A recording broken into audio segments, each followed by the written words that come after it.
there is a fundamental difference in the 9 provinces other than Manitoba in terms of how education is funded.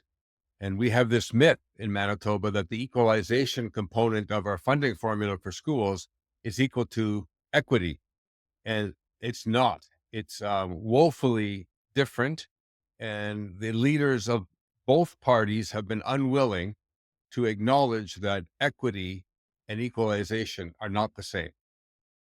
So the equalization formula in Manitoba encourages and rewards those trustees who have the courage to spend money of local money.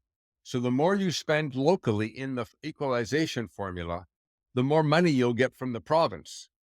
And Shelley touched very gently and respectfully, because she's still getting paid by trustees, on this whole notion of the willingness of locally elected trustees to value education to the point where they're actually going to generate local revenue to give the kind of resources that rural kids deserve, are entitled to. So what you have in many rural school divisions is a hesitancy on the part of trustees to raise local revenue to the same degree that urban trustees do. And so here is a fundamental difference between rural Manitoba and urban, and it's real. City trustees tend to place a higher value, as reflected in the mill rate, on public education than rural ones do.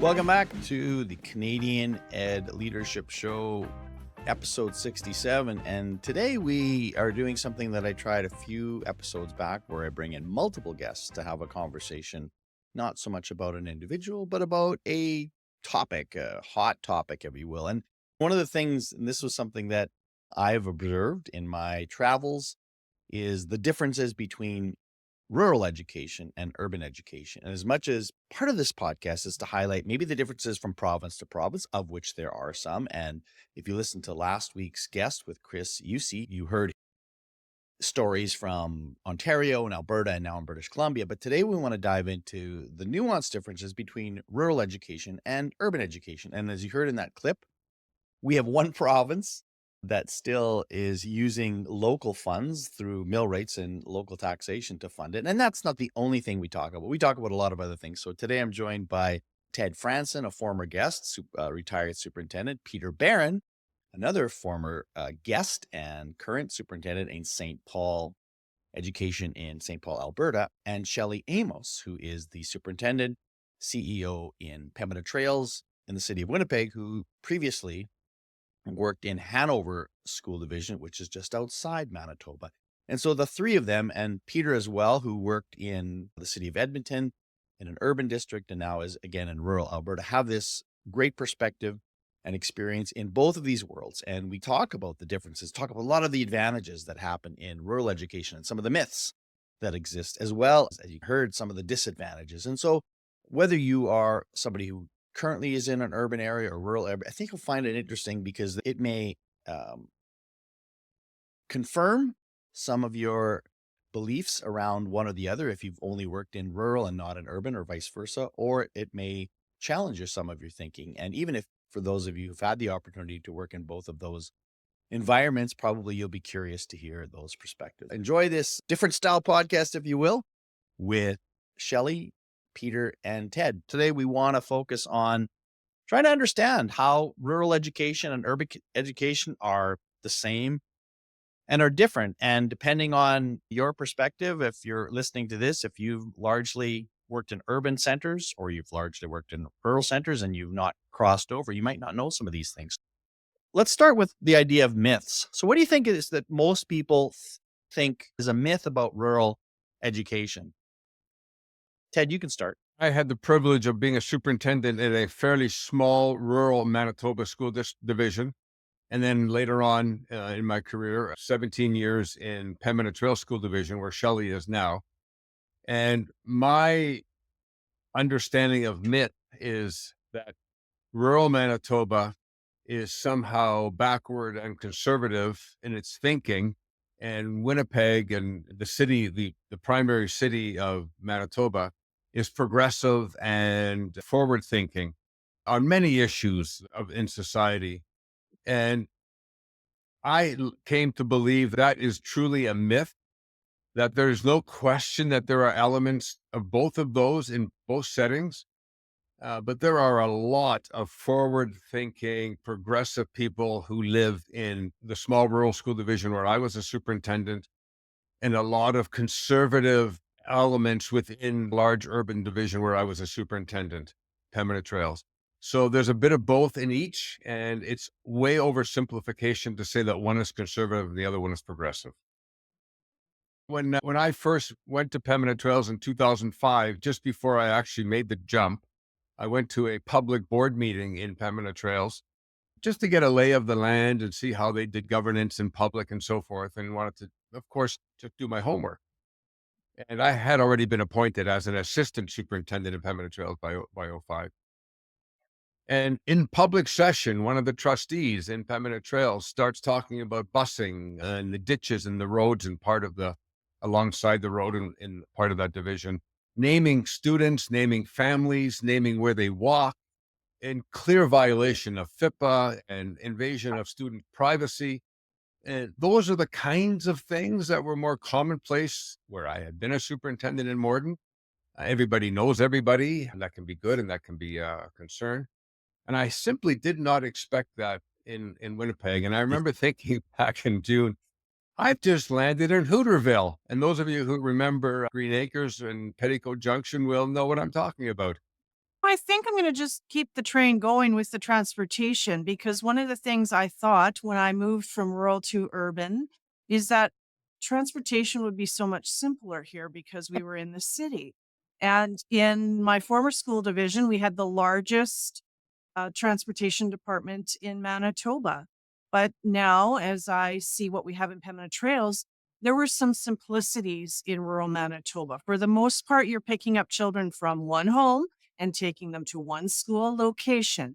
And here in Pembina Trails, we have less bus routes and less children being transported, but the complexities of the neighborhoods they're in and the developments that do have sidewalks or don't have sidewalks, that do have ditches to walk in, the amount of students we're transporting from one particular catchment area to another for French immersion or for space reasons.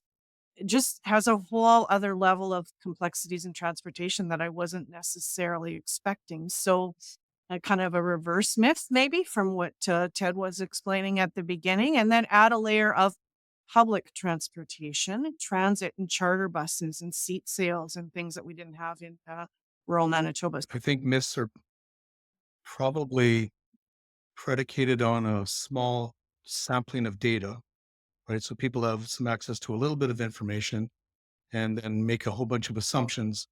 And then you end up with myths, and then people repeat them to each other. And then that becomes a kind of belief system.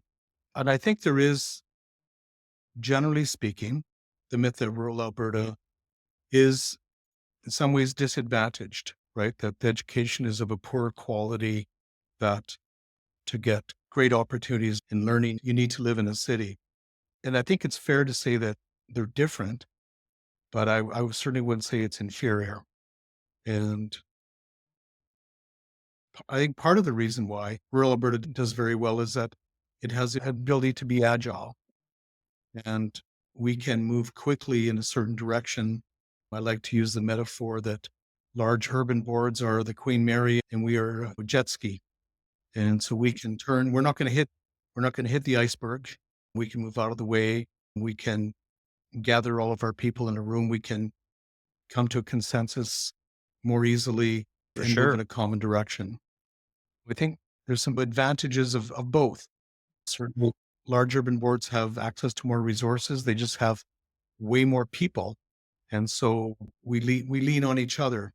And maybe that's a rural perspective, leaning on your neighbors, that we lean on our rural boards that are adjacent to us to help solve problems. Because we don't have an army of consultants on staff to do a lot of work. So we get by with a little help from our friends. I heard someone say once, and I think that's accurate. I think there's also in rural Alberta, it's easier to sell things like inclusive education because I think people just get it. Off many K to 12s in rural education, and the families are known, the children are known just after they're born. They're known to the school community and they arrive and they're just accepted. That's been my experience. So inclusive ed is just how we do things because they're the children in the community.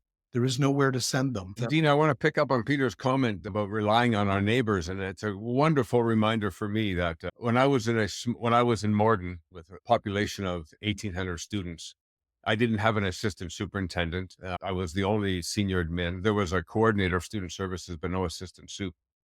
And I came to immediately realize that the other superintendents in the adjacent rural divisions, they were my sounding board, my mentors, my allies. I'm not sure I want to use the word ally, but I absolutely leaned on them in such positive ways, and they were accommodating and they wanted me to be successful.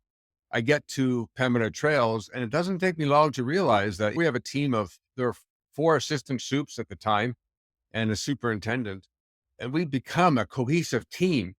And I want to be careful how I say this, but I didn't need the other superintendents from adjacent school divisions anymore because we had our team and it was a strong team.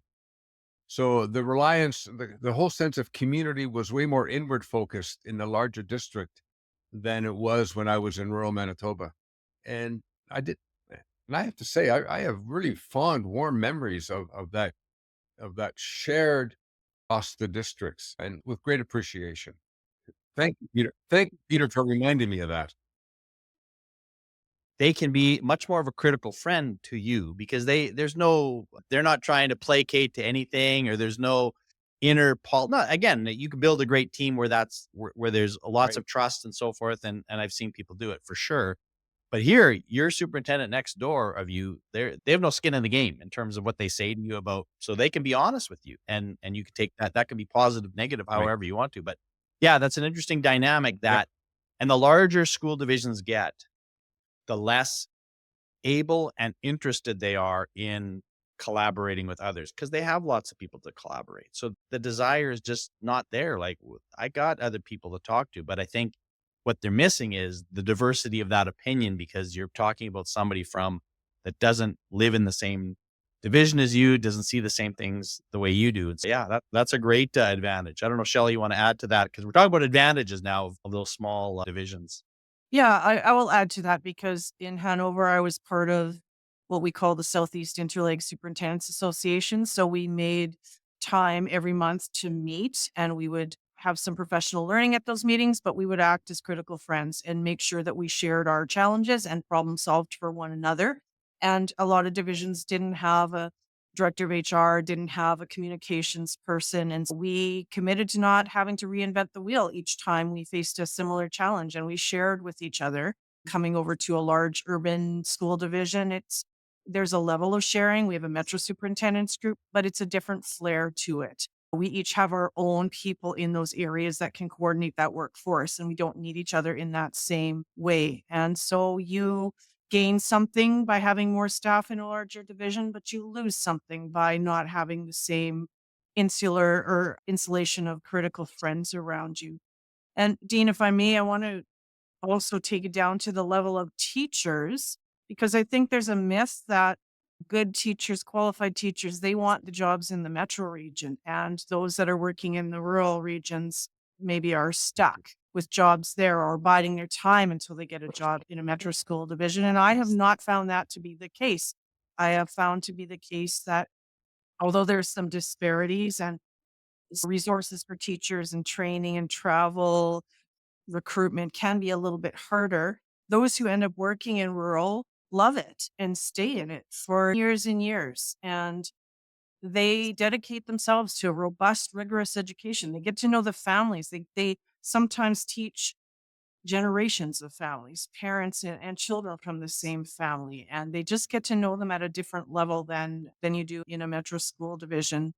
I think that also in a smaller rural school, everybody's dedicated because you have to play many roles to keep the wheels on the bus turning in the school. In a larger school setting, the roles get divided and each person has their own little piece and they don't come together in the same collaborative collegial way that they do in a small school. So just want to dispel that myth that teachers in small schools in rural Manitoba are not committed, dedicated, hard workers. They are absolutely out there planning rigorous education for kids. Before we hit record, that sometimes these small communities are the hubs of the small schools are the hubs of the communities, and thereby the investment of the people to be a part of that is that much greater. And yeah, the relate and if, hey, listen, we always talk about how important it is for teachers to build relationships. Well, there's so many examples of that, especially in those rural situations where they're part of their lives way beyond just 8 to 4 o'clock every day. They're at the rinks together, they're at church together, they're at civic engagements. Shelley, you had mentioned earlier something, and so I'm going to get you to build on this. You talked about the funding differences between urban and rural, and I'll play ignorant. I don't really know what the difference would be. I assume that it's supposed to all be equal. Everybody gets their fair share, and people are laughing at that question. So, Shelley, you've got the most recent experience because you've just newly moved. So, can you start that conversation about funding, and then Peter and Ted fill in any gaps that you want to add to that? Sure. I would say for people I know who have moved into working in the education world in the realm of accounting, they are baffled by funding formulas in Manitoba and by the complexities of how the system is funded in Manitoba. And it is a little bit different than most provinces because we now have local taxation back.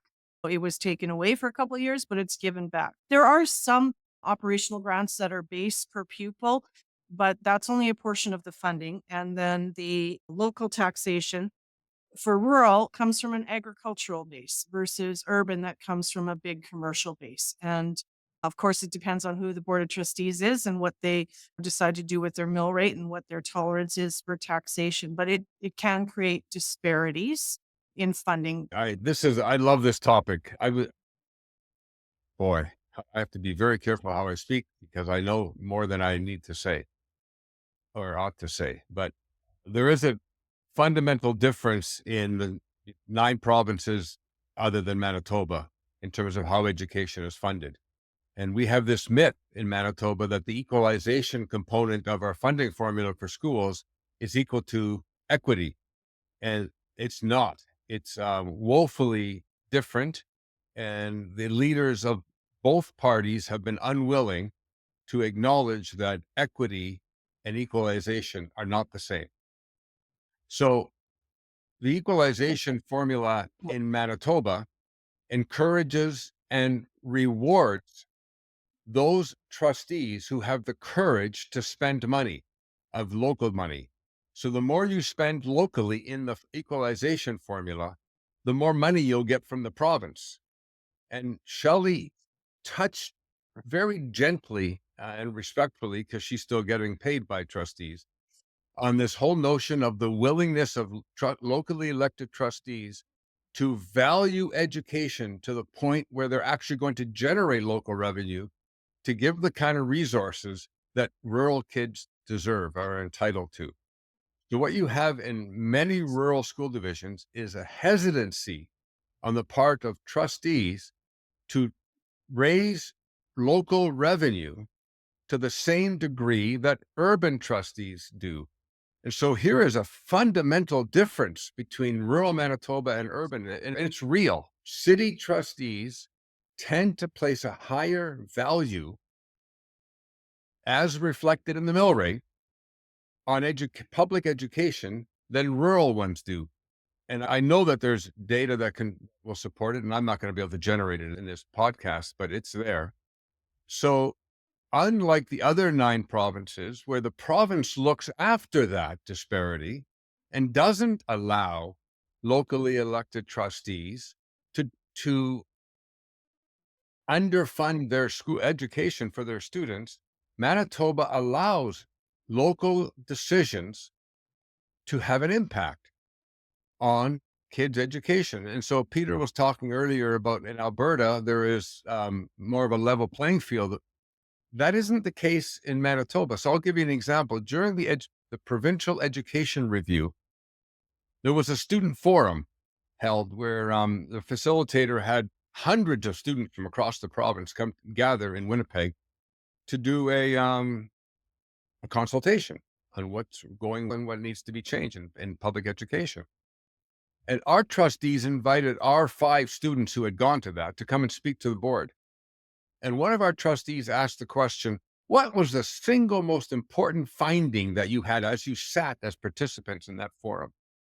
And one of our high school kids said they were astounded by the discrepancy in programs available to them in Winnipeg and Pembina Trails compared to their counterparts in rural Manitoba. So if you were going to high school in Pembina Trails, you had way more options than you did if you were going to school in Cartwright or Morden or Swan River. And that's because in the rural Manitoba areas, and I lived this as a principal and as a superintendent in rural Manitoba, trustees not have the courage to raise the local revenue that the city trustees have. And I know I'm getting a bit worked up about this, but it's not, my grandkids are going to school in rural Manitoba. At least one is left. The other 2 are graduated, and it's not fair. This episode is brought to you by Advanced Learning Partnerships, also known as ALP. We are a professional learning consulting group that serves communities across North America. We are partners, designers, and agents for change. You can learn more about the work we do at alplearn.com. And now back to the show. I just recently found out that Manitoba was the sort of the lone holdout for this. And part of me thought, because Saskatchewan, where I'm from, that's not been the case for, I don't know, at least 10 years, maybe more. And there was part of me that thought maybe that's a bad thing, but because it prevents anybody from having the autonomy to raise more funds, because everything comes from one source. However, what you're describing is the downside to that, and that is the disparity that's going to happen. Why is it? Why do you think rural trustees are hesitant to raise that mill rate? What is holding them back? Partly, and Shelley can add to this, but maybe better than I can, partly because of the huge impact that the local taxation has on farmland. So farmland is taxed. I know there's an adjustment for it, but it can be debilitating to some farms, the smaller ones particularly, family farms. And so fair enough, but farmland is impacted. And also rural trustees, they've grown up with this mindset that it's good enough. It's good enough. And oh boy, many times I mentioned to people at the Department of Education that they had a moral responsibility to protect our students from their trustees. No way. You can delete that piece from the podcast. Peter, everything is rosy in Alberta then, according to what Ted and Shelley have shared. Is that true? So talk about your perspective on that. Yeah, it's just perfect here. No, it's interesting because probably I'm trying to remember it was early mid 90s when the funding model fundamentally shifted to abandon mill rates and all that. And certainly historically, certain school boards, depending on industry in their area, were able to raise greater amounts of money. And that leads to the disparities that you guys were mentioning. So they eliminated that and said, no, there's a funding rate for all students across the province. Doesn't matter where you live.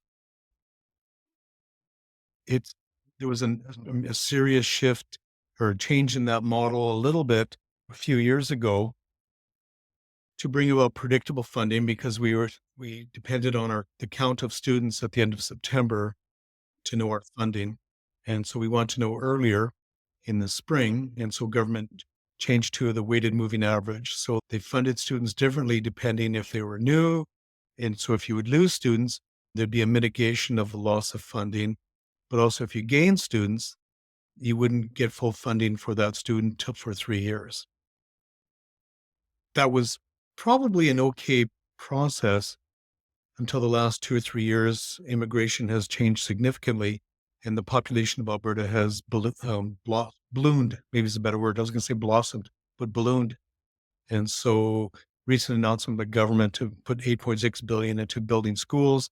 Population has risen quickly, and the funding for many school divisions that are rapidly growing, which tend to be the urban boards, have been very concerned about their inability to cope with that. The funding model doesn't match that rapid growth. Recently, government talked about they're changing the model again. So we're expecting some adjustments to that model. But I do think the basic sense of there's allocations of money based on SES. There's different models, like additional funding besides the base grant that support learning. And everybody wants more money, but I think to a large extent, government's committed to producing equitable outcomes, recognizing that you can't, a high school of 200 kids in rural Alberta, K to 12, is not going to have the same programming available to a major school in Edmonton or Calgary with 2,000, 2,500 kids. But basic education, right? The same quality education should be there. And I think it is. And one of the things I want to talk about is just maybe this myth of diversity. For those of you who don't know it, I grew up in Morden, Manitoba, where Ted now lives and has served there as well. And in 19 Manitoba, rural Manitoba, it was as white can be. That's all it was. I remember I had one kid of color in my classroom at all, and that was it.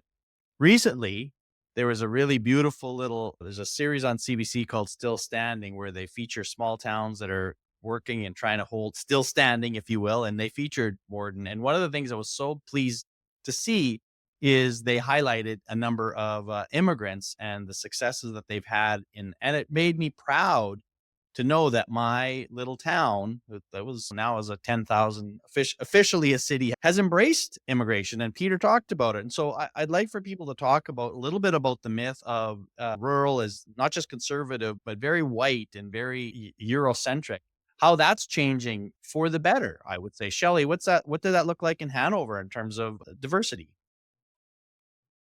Yeah, that's a great question. Appreciate you bringing that forward. So when I started in Hanover, it would have been 2002. And it was just a boom of a wave of immigration. But I would say at that time, it was primarily still German Mennonite families coming from Germany, those types of countries. So still primarily Caucasian. In the 22 years, though, I spent in Hanover School Division, you could see a sharp incline in the diversity of racialized and culturalized people that were coming into Steinbach in particular, but also some of the other communities. And so I would go to a winter concert in a rural community in the last 3 to 5 years and be amazed at the sea of different colors of students that were on the stage performing at the concert. And it wasn't like that 20 years ago. So it's rapidly changed. And I think that's changed for the better because it's bringing more diversity, it's bringing more economy, it's bringing other thinking to the region, and that will continue to increase Mhm. with immigration policies in Manitoba. Definitely a myth that we're not diverse in rural Manitoba. And despite sometimes though, you might see that the elected officials or the longtime business owners of the larger businesses may not have that diversity that's reached up to that level yet, but certainly on the ground every day, Yeah. people who are working and owning their own places have come from all over the world. And from what so many cases are being embraced. So they're not coming there facing any more. Again, racism exists everywhere. Nobody's immune to it, but I don't know that it's happening at greater rates for areas that is in urban areas. I mean, it's still the success stories, at least that I hear, are pretty inspiring. Peter, what is? I think very similar to what Shelley just explained is we've seen increased diversity, especially in the last 25 years. And so that on diversification in our province, which has put some pressures in terms of providing support. But again, one of the fascinating things is watching how technology can be used to translate and to support students when the teacher can have something instantly translated into their language. Yeah, absolutely diversification and a greater breadth of ethnicities in the community, and I think riches our society. One of the reasons I think people develop certain biases and stereotypes is because of a lack of information. And so when they have greater information and greater body of data to draw upon to make their assumptions, then they become more understanding. So I think this is good for human beings, generally speaking. And I'd actually just going to probably draw back to an earlier comment about community is that I don't want to say that rural Alberta is a cheers bar, but it is a place where everyone knows your name and you are known in the community. And And I think sense of community in a city is different. It's not like they don't have community, but it tends to be, especially when choice, especially in Alberta, is very much promoted and parental choice and people going to different schools. So a lot of students move out of their community school to go to some special program somewhere else in the city. So that sense of community becomes centered around activity rather than proximity. And it's just a different way of doing it, just a different way of looking at community. But that's, I think, a real strength of rural Alberta. And I think when you see many leaders in society, many of whom come from rural communities across our country, have that rural experience. That's one thing we haven't really talked about is those other advantages. You can't hide in a rural school. So if you're in grade 7, you're on the team. You have to be a leader in the school. You have to take on a leadership role. You can't hide.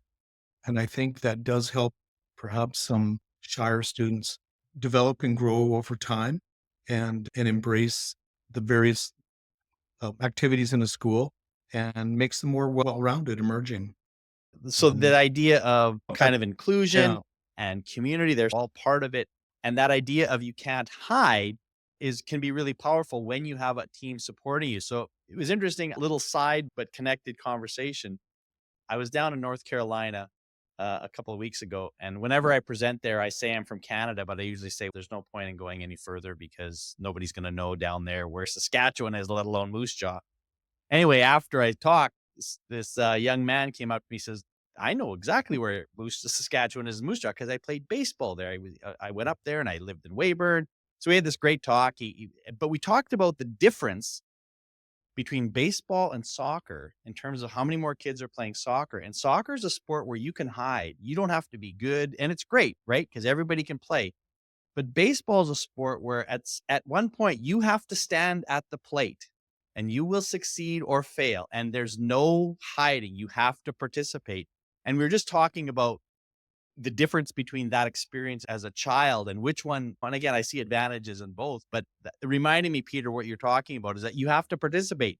There's a school play, like you're in it. You're either working the lights or you're standing behind there. And so there's no hiding. And again, in our world where we're always so worried about wanting to kids fail, there was something about just being thrust in there. And I can see, sure, I can see it go badly, but when people are supporting you and they got your back and are encouraging you on, what a powerful experiences that is. That I wonder if there's kids in those larger city schools that can hide because nobody's pushing them. So I definitely could see that as an advantage.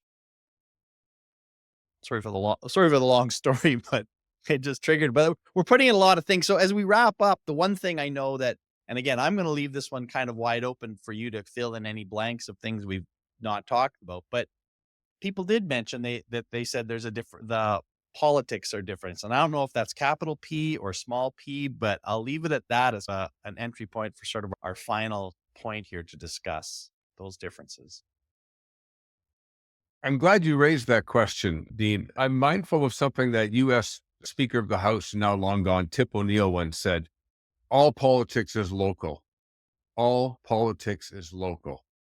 And even though school boards of large school divisions, districts, sometimes forget about the nitty gritty because there's too much nitty gritty and they have to be more of a big picture. I have learned that's also a myth that the large school boards don't get involved with the micromanagement. School boards of large districts are just as parochial and just as interested in the minutia when it affects their personal interest and their children or their grandchildren. They're human. And Tip O'Neill was so right. All politics is local. And each one of us can probably think of examples to confirm that. Yes, large school divisions have the luxury of probably being able to be more policy driven at the board table. But at the end of the day, they're as parochial as my small 5-member trustee board was in Morden. I would say, Dean, that I'm finding more similarities in how trustees think and communicate and connect with community than I'm finding differences.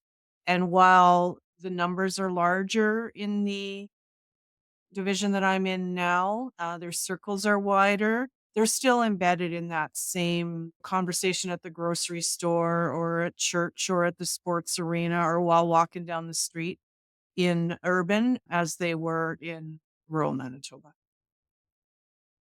Peter, any thoughts on that with trustees and the differences there?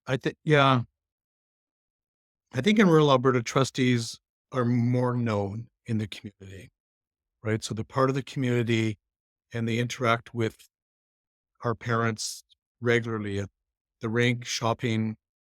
They run into them more often, and I think parents perhaps are more likely to call them. Um, Trustees go to school council meetings. That also happens in cities, but if you're a trustee for 30 schools, you might go on a cycle and be in that school every few years. And so I think there's a difference there. Um, I think is what I don't want to be unfair to city trustees, but sometimes get the impression perhaps there's this could be a stepping stone to further career because you've certainly see people who are ministers of something or were started off as school council chairs perhaps, but also trustees, and it's a political stepping stone for some people. I think for the vast majority of trustees, it's not. It's a real deep commitment to do good work in to better education for the children in their communities. But I think you're more likely to see that perhaps in a city. Trustees care. They care. They have different views perhaps of than administrators sometimes and different perceptions of what their job is. But it seems to me like the experience I've had is that trustees want things to be better for kids in the community. Rural boards have shifted more to governance models, or are they still working under other models? Again, you can speak for your own. I don't know about by and large, but I know that in Morden, and I have a bias here, my son is our trustee here. They have moved inextricably. Is that the right word? Whatever. They have moved progressively and directly into a governance model, or more of a policy, and nose in, hands out of the kitchen. So at least that's one small division that's done. Sure. I can't speak for others. So it seems like more are moving that way that weren't always that way, but yeah, I don't know. So before we wrap up, any kind of last words? This has been great. It's been really informative for me to hear all of your perspectives of similarities and difference, and I think this is useful for both people who work in urban education, but also particularly to people in rural education to hear your perspectives. Any kind of last words from each of you around this topic? I'll jump in. There are clearly differences, and some of the differences are simply in scale, um, the size, resources, that type of thing. I think I've experienced lots of innovation in rural Alberta, and partly it's because perhaps to survive, you have to be creative and to ensure that your school when there is choice, that you want your school to be the choice. And so one of our little schools, students are doing some amazing, marvelous innovations that has garnered all kinds of interest. In fact, one of our teachers I want to make sure it's correct, a major New York magazine. So lots of really exciting things going on and lots of things to be proud of.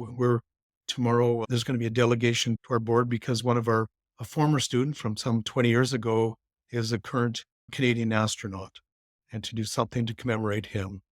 You'll see when I was in Clearview, another rural board, there were Clearview stars, and each year they commemorated graduates who'd gone on in life to do interesting things. And we had people who were actors on TV and movies, directors of Disney movies, politicians, physicists who went on to do some pretty amazing things. So a lot of quality happens in rural Alberta, and I think there's a deep caring about kids and their well-being. I'd be thrilled. In fact, my grandchild will be going to a rural Alberta school, and I'm thrilled for that. Listen, I want to thank you all for sharing. Again, I think I want to echo again what Peter talked about earlier and ended on here around this idea of rural education being maybe more nimble, malleable in terms of being able to do things. I think some of our most progressive, innovative education comes in rural Canada because they can do it. They don't have to, they're not bound by as much bureaucracy as others are. So I think that's a real testament. And I think the other testament is, as much as it's great that people have gone on to do these amazing things, as Peter highlighted, I think maybe the other testament is the number of people who decide to stay in the community and who find work and peace and a life in the community because they love it there. They want to stay there. They want to raise a family there. That's, to me, pretty powerful.